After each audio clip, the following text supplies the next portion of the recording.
International Zion അസംബ്ലിയുടെ എല്ലാ പാസ്റ്റർമാർക്കും പ്രവർത്തകർക്കും സഭാവിശ്വാസികൾക്കും head ഓഫീസായ ശാലേംപുരിയിൽ നിന്നുള്ള സ്നേഹവന്ദനം.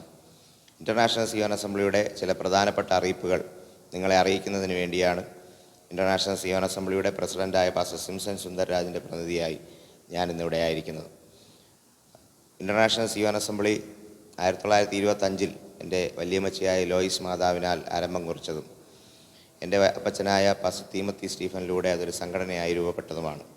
എൻ്റെ പിതാവായ pastor Edwin Kanakaraj International Zion അസംബ്ലിയുടെ ജനറൽ സെക്രട്ടറിയായി ദീർഘവർഷക്കാലം സേവനമനുഷ്ഠിച്ചു. ഞാനും ഇന്റർനാഷണൽ സിയോൺ അസംബ്ലിയുടെ ഒരു പ്രവർത്തകനും കഴിഞ്ഞ 12ഓളം വർഷമായി ഇന്റർനാഷണൽ സിയോൺ അസംബ്ലിയുടെ ഭരണസമിതി അംഗവും കഴിഞ്ഞ 7ഓളം വർഷമായി ഹെഡ് ഓഫീസായ ശാലേംപുരി ചർച്ചിൻ്റെ പാസ്റ്ററുമാണ്. എൻ്റെ കൂടെ ഇന്നിവിടെ ആയിരിക്കുന്നത് ഇന്റർനാഷണൽ സിയോൺ അസംബ്ലിയുടെ മുൻ പ്രസിഡൻ്റായ പാസ്റ്റർ സുദർശന രാജിൻ്റെ മകനും ഇന്നത്തെ ഇന്റർനാഷണൽ സിയോൺ അസംബ്ലിയുടെ ജോയിൻറ്റ് സെക്രട്ടറിയുമായ ബ്രദർ ജോയ് ഫ്രീ സുദർശനും, അതുപോലെ തന്നെ ഇന്റർനാഷണൽ സിയോൺ അസംബ്ലിയുടെ മുൻ പ്രസിഡൻ്റായ പാസ്റ്റർ രന്തരാജിൻ്റെ മകനും ഇന്നത്തെ ഇന്റർനാഷണൽ സിയോൺ അസംബ്ലിയുടെ ജനറൽ സെക്രട്ടറിയുമായ ബ്രദർ ഫ്രിജ് രാജുമാണ്. ഞങ്ങൾ ഒരുമിച്ചാണായിരിക്കുന്നത്. വളരെ നല്ല നിലയിൽ പ്രവർത്തിച്ചു വന്ന ഈ പ്രസ്ഥാനത്തെ തകർക്കുക, അധികാരസ്ഥാനങ്ങൾ പിടിച്ചെടുക്കുക എന്ന നിഗൂഢമായ ലക്ഷ്യത്തോടെ ഈ പ്രസ്ഥാനത്തിൽ ഉൾപ്പെട്ടു നിന്ന ചില വ്യക്തികൾ അവരുടെ വ്യക്തി താൽപ്പര്യങ്ങൾക്ക് വേണ്ടി പലരെയും തെറ്റിദ്ധരിപ്പിക്കുകയും സംഘടനയിൽ ഭിന്നത ഉണ്ടാക്കുകയും അതോടൊപ്പം സംഘടനയുടെ നേതൃത്വത്തിൽ പ്രവർത്തിച്ച ചിലർക്കെതിരെ വ്യാജമായ ആരോപണങ്ങൾ ഉന്നയിക്കുകയും ചെയ്തു. 2023 ജൂൺ മാസത്തിൽ സംഘടനയുടെ പ്രസിഡൻറ്റോ വൈസ് പ്രസിഡൻറ്റോ ഭരണസമിതി അംഗങ്ങളിൽ ചിലരോ അറിയാതെ വ്യാജമായ രേഖകൾ ചമച്ച് തിരുവനന്തപുരം ജില്ലാ രജിസ്ട്രാർ ഓഫീസിൽ 2023 ജൂൺ മാസത്തിൽ ഇന്റർനാഷണൽ സിയോൺ അസംബ്ലിയുടെ പ്രസിഡന്റ് പാസ്റ്റർ സിംസൺ സുന്ദർരാജോ, വൈസ് പ്രസിഡൻറ്റോ ജോയിൻറ്റ് സെക്രട്ടറിയോ ട്രഷററോ ഭരണസമിതി അംഗങ്ങളിൽ ചിലരോ അറിയാതെ ചില വ്യാജരേഖകളുണ്ടാക്കി തിരുവനന്തപുരം രജിസ്ട്രാർ ഓഫീസിനെ തെറ്റിദ്ധരിപ്പിച്ച് 1 വർഷത്തെ ഭാരവാഹി പട്ടിക പുതുക്കുകയുണ്ടായി. അടുത്ത ദിവസം തന്നെ ഞങ്ങൾ കാര്യം അറിയുകയും രജിസ്ട്രാറെ കണ്ട് പരാതി സമർപ്പിച്ചു. INSLയുടെ എല്ലാ ഒറിജിനൽ രേഖകളും രജിസ്ട്രാർ പരിശോധിക്കുകയും വ്യാജരേഖകളാണ് രജിസ്ട്രാർ ഓഫീസിൽ നൽകിയത് എന്ന് ജില്ലാ രജിസ്ട്രാർക്കും ഓഫീസിനും ബോധ്യമാകുകയും അതിൻ്റെ അടിസ്ഥാനത്തിൽ രജിസ്ട്രാറിൻ്റെ നിർദ്ദേശപ്രകാരം വ്യാജ ഭാരവാഹി പട്ടിക സമർപ്പിച്ചതിനെതിരെ കോടതിയിൽ കേസ് ഫയൽ ചെയ്യുകയും ചെയ്തു. കേസിൻ്റെ പ്രാഥമിക വാദത്തിൽ തന്നെ കോടതി 7/7/2023 ഒരു താൽക്കാലിക ഉത്തരവ് ഇന്റർനാഷണൽ സിയോൺ അസംബ്ലിക്ക് അനുകൂലമായി നൽകി. അതിനുശേഷവും ചില പ്രവർത്തകരെയും സഭാജനങ്ങളെയും നുണകൾ പറഞ്ഞ് തെറ്റിദ്ധരിപ്പിച്ച് ഭിന്നതയുണ്ടാക്കി തങ്ങളാണ് യഥാർത്ഥ സംഘടനാ ഭാരവാഹികൾ എന്ന് പ്രചരണം നടത്തി വന്നു. കേസിൻ്റെ തുടർവാദങ്ങൾ മുന്നോട്ട് പോവുകയും 2024 മൂന്നാം മാസത്തിൽ കോടതി ഒരു ഓർഡർ പാസ്സാക്കുകയും ചെയ്തു. ചില മാസത്തെ ഇടവേളയ്ക്ക് ശേഷം കോടതിയുടെ കോപ്പി ഞങ്ങൾക്ക് ഈ ദിവസങ്ങളിൽ കരങ്ങളിൽ ലഭിക്കുകയുണ്ടായി. നീതിയുക്തമായ ഒരു വിധിയാണ് കോടതിയിൽ നിന്ന് ഞങ്ങൾക്ക് ലഭിച്ചിരിക്കുന്നത്. ഇതിനുവേണ്ടി അഹോരാത്രം പ്രാർത്ഥിച്ച അനേക പ്രിയപ്പെട്ടവർ നമ്മുടെ ഇടയിലുണ്ട്. ആ പ്രിയപ്പെട്ടവർക്കെല്ലാവർക്കും ഇന്റർനാഷണൽ സിയോൺ അസംബ്ലിയുടെ ഭരണസമിതിയുടെ ഹൃദയംഗമായി നന്ദി അറിയിക്കുന്നു. ഏകദേശം 27 പേജുകളുള്ള ഈ വിധിയുടെ പകർപ്പിൽ വളരെ വിശദമായി കോടതി നിരീക്ഷിച്ച് കാര്യങ്ങൾ വിശദമായി എഴുതുകയും അതിനനുസരിച്ചുള്ള ഒരു നീതിപൂർവമായ വിധി ഞങ്ങൾക്ക് ലഭിക്കുകയും ചെയ്തു. ഇതിൽ പറഞ്ഞിരിക്കുന്ന എല്ലാ കാര്യങ്ങളും വിശദീകരിക്കുന്നില്ല എങ്കിലും പ്രസക്തമായ ചില ഭാഗങ്ങൾ നിങ്ങളുടെ മുമ്പിൽ വിശദീകരിക്കുവാനും അല്ലെങ്കിൽ അവതരിപ്പിക്കുവാനും ഞാൻ ആഗ്രഹിക്കുന്നു. ഒന്നാമതായി 2017 പാസ്റ്റർ ജെയ്സൺ ത്യാഗരാജ് ഈ സംഘടനയുടെ പ്രസിഡന്റ് സ്ഥാനത്തായിരിക്കുമ്പോൾ മരണപ്പെടുകയുണ്ടായി. എന്നാൽ 2017 ശേഷം നമുക്ക് 2 പ്രസിഡന്റുമാർ വീണ്ടും വരികയുണ്ടായി. എന്നാൽ ഈ വ്യാജരേഖ ഉണ്ടാക്കി എഴുതി കൊണ്ടുകൊടുത്ത ആൾക്കാർ പറഞ്ഞിരിക്കുന്നത് അല്ലെങ്കിൽ കോടതിയെ തെറ്റിദ്ധരിപ്പിക്കാൻ ശ്രമിച്ചത് 2017 ശേഷം ബിനോയ് എന്ന വ്യക്തിയാണ് ഇന്റർനാഷണൽ സിയോൺ അസംബ്ലിയുടെ പ്രസിഡൻ്റായി വന്നത് എന്നുള്ള വാദമായിരുന്നു. എന്നാൽ കോടതി അത് വ്യക്തമായി നിരീക്ഷിക്കുകയും ഞങ്ങൾ നിരത്തിയ തെളിവുകൾക്കനുസരിച്ച് ഇന്റർനാഷണൽ സിയോൺ അസംബ്ലിയുടെ ഒറിജിനൽ മിനിറ്റ്സ് ബുക്കും ജനറൽ ബോഡി മീറ്റിങ്ങിൻ്റെ മിനിറ്റ്സും മുൻ മാസികകളും എല്ലാം കോടതിയിൽ സമർപ്പിക്കുകയും ആ തെളിവുകളെല്ലാം കോടതി നിരീക്ഷിച്ചുകൊണ്ട് അവരുടെ വാദം വ്യാജമാണെന്നും 2017 ശേഷം പാസ്റ്റർ രത്നരാജ് പ്രസിഡൻ്റാകുകയും അതിനുശേഷം രത്നരാജ് പാസ്റ്റർ മരണപ്പെട്ടതോടുകൂടെ പാസ്റ്റർ സിംസൺ സുന്ദർരാജ് പ്രസിഡൻ്റാവുകയും ഇപ്പോൾ സിംസൺ സുന്ദർരാജാണ് പ്രസിഡൻ്റായി തുടരുന്നത് എന്നുള്ള വസ്തുത കോടതിക്ക് ബോധ്യപ്പെടുകയും ആ വാദം തള്ളിക്കളയുകയും ചെയ്തു. ഇത് വളരെ വ്യക്തമായി 18-ാമത്തെ പേജിലും 19-ാമത്തെ പേജിലും വളരെ വ്യക്തമായി കോടതി അത് പരാമർശിച്ചിട്ടുണ്ട്. അടുത്തതായി അവർ പറഞ്ഞിരിക്കുന്ന വാദം സിയോൻ അസംബ്ലിയുടെ കണക്കുകളും കാര്യങ്ങളും ഒന്നും ശരിയായിട്ട് നോക്കിയിട്ടില്ല, ഒന്നും സമർപ്പിച്ചിട്ടില്ല എന്നൊക്കെയുള്ള കാര്യങ്ങൾ അവർ പറയുകയുണ്ടായി. എന്നാൽ വളരെ വ്യക്തമായി പേജ് നമ്പർ 19-20 വായിക്കുമ്പോൾ നമ്മൾ കൊടുത്ത കോടതിയിൽ സമർപ്പിച്ച തെളിവുകളടക്കം കോടതി കോവിഡ് പാൻഡമിക് മുഖാന്തരം ആ ഒരു വർഷത്തെ കാര്യങ്ങൾ മുടങ്ങിയെന്നും ബാക്കിയുള്ള കാര്യങ്ങളെല്ലാം ഫയൽ ചെയ്തിട്ടുണ്ടെന്നും എക്സിബിറ്റ് A18, എക്സിബിറ്റ് A19 എന്നെല്ലാമുള്ള കാര്യങ്ങൾ ചേർത്തുകൊണ്ട് അവർ അതിൻ്റെ കോപ്പി സമർപ്പിച്ച വിവരമെല്ലാം കോടതി വളരെ വ്യക്തമായിട്ട് ഇതിനകത്ത് എഴുതിയിട്ടുണ്ട്. അതുപോലെ തന്നെ 2018 പ്രസിഡൻറ്റും വൈസ് പ്രസിഡൻറ്റും എല്ലാം nominated and elected as president and vice president എന്നുള്ള വിവരവും നോമിനേറ്റ് ചെയ്യുകയും ഇലക്ട് ചെയ്യുകയും ചെയ്തതാണെന്നും അതെല്ലാം മിനിറ്റ്സ് ബുക്കിൻ പ്രകാരം സത്യമാണെന്നും അവർ പറയുന്ന വാദങ്ങളെല്ലാം കള്ളമാണെന്നും കോടതി വളരെ വ്യക്തമായിട്ട് നിരീക്ഷിക്കുകയുണ്ടായി.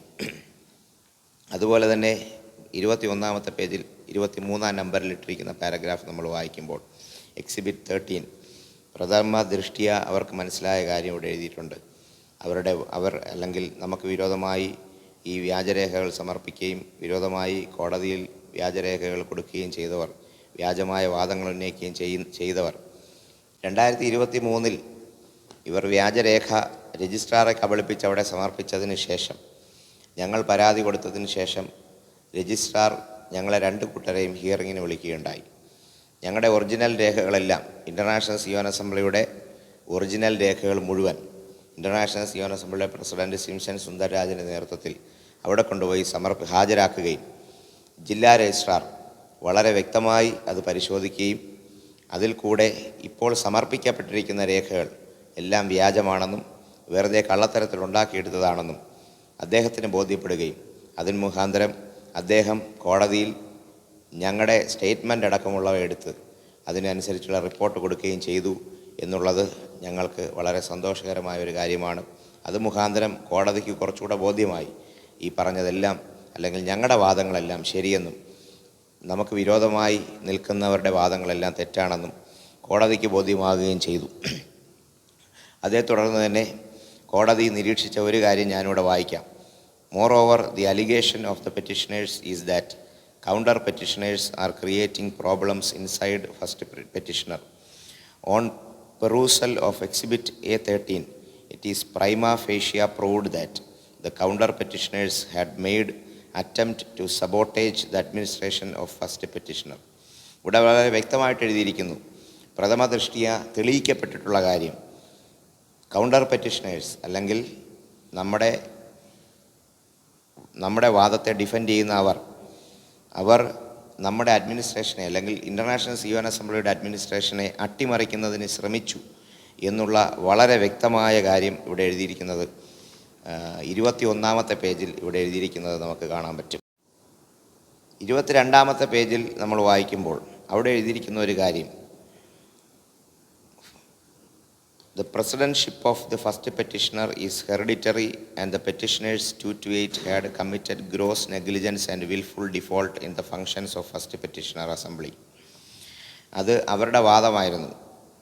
എന്നാൽ അതിൻ്റെ അടുത്ത വരി എഴുതിയിരിക്കുന്നത് but no supporting documents seen produced to substantiate their contention. അവരുടെ വാദത്തിനെ സപ്പോർട്ട് ചെയ്യുന്ന അല്ലെങ്കിൽ അതിനെ തെളിയിക്കുന്ന ഒരു ഡോക്യുമെൻറ്റും അവർക്ക് കോടതിയിൽ സമർപ്പിക്കാൻ പറ്റിയില്ല. വെറുതെ അതുകൊണ്ട് hence it can only be considered as evasive denial of petitioners claim. Zion അസംബ്ലിയുടെ അല്ലെങ്കിൽ ഞങ്ങളുടെ ക്ലെയിമിനെ, ഞങ്ങൾ പറഞ്ഞ വാദത്തെ വെറുതെ ഡിഫെൻഡ് ചെയ്യുന്നതിന് വേണ്ടി, വെറുതെ എന്തെങ്കിലും പറയുന്നതിന് വേണ്ടി വിളിച്ചു പറഞ്ഞ ചില കാര്യങ്ങളായിട്ട് കോടതിക്ക് അത് ബോധ്യമായിട്ടുണ്ട് എന്ന് വളരെ വ്യക്തമായിട്ട് 22-ാമത്തെ പേജിൽ ആദ്യത്തെ പാരഗ്രാഫിൽ തന്നെ നമുക്കത് കാണാൻ പറ്റും. ഞങ്ങളുടെ കേസിൻ്റെ അല്ലെങ്കിൽ ഞങ്ങൾ സിയോൻ അസംബ്ലിക്ക് വേണ്ടി കൊടുത്ത കേസിൻ്റെ വാദം തുടങ്ങി ആദ്യത്തെ പ്രഥമ വാദത്തിൽ തന്നെ അല്ലെങ്കിൽ കഴിഞ്ഞ വർഷം 7-ാം മാസം 7-ാം തീയതി 7/7/2023 തന്നെ പ്രാഥമികമായ അന്വേഷണത്തിൽ കോടതിക്ക് ബോധ്യമായതനുസരിച്ച് ഞങ്ങൾക്ക് വേണ്ടി ഒരു ഇഞ്ചക്ഷൻ ഓർഡർ തന്നിട്ടുണ്ടായിരുന്നു. എന്നാൽ ആ ഓർഡർ ഇരിക്കുമ്പോൾ തന്നെ അവർ പല വിധത്തിലുള്ള പ്രശ്നങ്ങൾ വീണ്ടും ഉണ്ടാക്കി. അതുകൊണ്ട് അതിന് പ്രകാരം വീണ്ടും കോടതിയുടെ വ്യക്തമായ വിധിക്ക് വേണ്ടി ഞങ്ങൾക്ക് വെയിറ്റ് ചെയ്യേണ്ടി വന്നു. കോടതി വളരെ വ്യക്തമായ വിധിക്ക് വേണ്ടി വിചാരണകൾ വീണ്ടും വയ്ക്കുകയും അവരും ഞങ്ങളും ഹാജരാകുകയും വിചാരണകൾക്ക് ശേഷം 2024 മാർച്ച് മാസം തന്നെ വ്യക്തമായി കോടതിക്ക് ബോധ്യപ്പെട്ട രീതിയിൽ ഞങ്ങൾക്ക് അനുവദിച്ചുകൊണ്ട് അനുകൂലമായിട്ടൊരു വിധി അലൗഡ് ചെയ്യുകയും ചെയ്തു, അല്ലെങ്കിൽ അനുവദിക്കുകയും ചെയ്തു. ആ വിധിയാണ് ഈ ദിവസം ഞങ്ങളുടെ കരങ്ങളിലിരിക്കുന്നത്. അത് എഴുതി കിട്ടാൻ അല്പം താമസിച്ചെങ്കിലും ദൈവത്തിൻ്റെ കൃപയാൽ ഈ ദിവസങ്ങളിൽ ഞങ്ങൾക്കത് വിധിയായി അതിൻ്റെ പകർപ്പായി എഴുതി കിട്ടുവാൻ കർത്താവിൻ്റെ കൃപ ഞങ്ങളോട് കൂടെ ഉണ്ടായിരുന്നു. അതിൽ ഞങ്ങൾക്ക് സന്തോഷമുണ്ട്. 27 പേജുകളുള്ള വിധി പകർപ്പിൽ എഴുതിയിരിക്കുന്ന പ്രസക്തമായ ഭാഗങ്ങൾ ഞാൻ നിങ്ങളെ മലയാളത്തിൽ അതിൻ്റെ വിവരണങ്ങൾ പറഞ്ഞ് കേൾപ്പിക്കാൻ ആഗ്രഹിക്കുന്നു. 2017 മുതൽ താനാണ് പ്രസിഡൻ്റ് എന്ന് സ്വയം പ്രഖ്യാപിത പ്രസിഡൻ്റായി വന്ന ബിനോയ് അങ്ങനെ പറഞ്ഞ് കോടതിയെ തെറ്റിദ്ധരിപ്പിക്കാൻ ശ്രമിച്ചു എന്നുള്ളത് കോടതിക്ക് ബോധ്യപ്പെട്ടു. വ്യാജരേഖകൾ നിർമ്മിച്ച് രജിസ്ട്രാർ ഓഫീസിനെ തെറ്റിദ്ധരിപ്പിച്ചാണ് ഭാരവാഹി പട്ടിക സമർപ്പിച്ചതെന്ന് രജിസ്ട്രാർക്കും കോടതിക്കും ബോധ്യമായി. ഇൻ്റർനാഷണൽ സിയോൻ അസംബ്ലി എന്ന പേരിൽ പ്രവർത്തിക്കാൻ പാസ്റ്റർ സിംസൺ സുന്ദർരാജ് പ്രസിഡൻ്റായിരിക്കുന്ന ഭരണസമിതിക്ക് മാത്രമേ അനുമതിയുള്ളൂ. International Zion Assembly president pastor Simson സുന്ദർരാജിൻ്റെ നേതൃത്വത്തിലുള്ള ഭരണസമിതിയുടെ ആത്മീകവും ഭരണപരവുമായ കാര്യങ്ങളിൽ എതിർകക്ഷികൾ ഇടപെടാൻ പാടില്ല. ഇൻ്റർനാഷണൽ സിയോൻ അസംബ്ലിയുടെ പേരിൽ എതിർകക്ഷികൾ പൊതുയോഗങ്ങളോ മറ്റ് മീറ്റിങ്ങുകളോ നടത്താൻ പാടില്ല. മാസികയോ മറ്റൊരു പ്രസിദ്ധീകരണങ്ങളോ ഇൻ്റർനാഷണൽ സിയോൻ അസംബ്ലിയുടെ പേരിൽ എതിർകക്ഷികൾ പ്രസിദ്ധീകരിക്കാൻ പാടില്ല. ഇൻ്റർനാഷണൽ സിയോൻ അസംബ്ലിയുടെ പേരിൽ ഒരു ഡിപ്പാർട്ട്മെൻറ്റ് തല പ്രവർത്തനങ്ങളും എതിർകക്ഷികൾ ചെയ്യാൻ പാടില്ല. ഇൻ്റർനാഷണൽ സിയോൻ അസംബ്ലിയുടെ പേരിൽ പണപ്പിരിവോ സാമ്പത്തിക ഇടപാടുകളോ എതിർകക്ഷികൾ നടത്താൻ പാടില്ല. ഇത്രയും വലിയ കാര്യങ്ങൾ വ്യക്തമായിട്ട് കോടതി നിരീക്ഷിച്ച് നമുക്ക് വിധി പകർപ്പായി തന്നിരിക്കുന്ന ഈ അവസരത്തിൽ കർത്താവിനെ സ്തുതിക്കുകയല്ലാതെ നമുക്ക് വേറൊന്നും ചെയ്യാൻ നിർവാഹമില്ല. ദൈവത്തിൻ്റെ നാമം വാഴ്ത്തപ്പെടട്ടെ.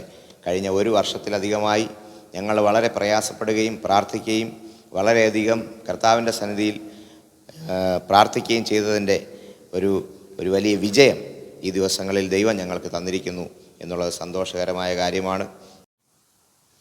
കോടതിയിൽ നിന്ന് വളരെ വ്യക്തമായ ഒരു വിധി നമുക്ക് ലഭിച്ചിരിക്കുമ്പോൾ ഇൻ്റർനാഷണൽ സിയോൻ അസംബ്ലിയിലെ പ്രവർത്തകരും വിശ്വാസ സമൂഹവും കാര്യങ്ങൾ വ്യക്തമായി മനസ്സിലാക്കി തെറ്റിദ്ധാരണകൾ മാറ്റിവെച്ച് ഇൻ്റർനാഷണൽ സിയോൻ അസംബ്ലിയുടെ കൂടെ നിന്ന് പ്രവർത്തിക്കണമെന്ന് അഭ്യർത്ഥിക്കുന്നു.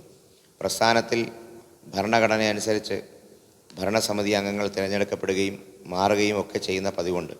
ഇവിടെ വ്യക്തികൾക്കല്ല പ്രാധാന്യം, ദൈവസഭയ്ക്കും ദൈവത്തിൻ്റെ പ്രവർത്തനങ്ങൾക്കുമാണ് പ്രാധാന്യം എന്നോർക്കുക.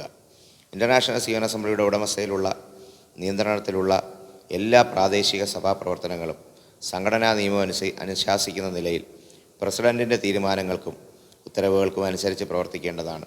കഴിഞ്ഞ കാലങ്ങളിലെ തെറ്റിദ്ധാരണകളും മാനസികാസ്വസ്ഥതകളും മാറ്റിവെച്ച് ഒരുമിച്ച് ചേർന്ന് പ്രവർത്തിക്കുന്നതിന് ദൈവസ്നേഹത്തിൽ നിങ്ങളെല്ലാവരെയും ആഹ്വാനം ചെയ്തുകൊള്ളുന്നു.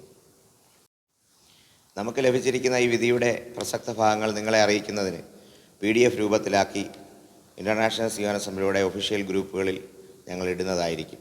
ഇതിൻ്റെ പൂർണ്ണ രൂപം നിങ്ങൾക്ക് ആർക്കെങ്കിലും അറിയണമെന്ന് ആഗ്രഹമുണ്ടെങ്കിൽ ഇൻ്റർനാഷണൽ സിയോൻ അസംബ്ലിയുടെ ഹെഡ് ഓഫീസായ ശാലേംപുരിയുമായി ബന്ധപ്പെടുക. തുടർന്ന് നമുക്ക് ഒരുമിച്ച് പ്രവർത്തിക്കാം. ഇൻ്റർനാഷണൽ സിയോൻ അസംബ്ലി ദൈവം വളർത്തട്ടെ. നമുക്കെല്ലാവർക്കും ചേർന്ന് നിന്ന് പ്രവർത്തിക്കുവാൻ ദൈവം നമ്മെ സഹായിക്കട്ടെ. ദൈവം നിങ്ങളെല്ലാവരെയും ധാരാളമായി അനുഗ്രഹിക്കുമാറാകട്ടെ.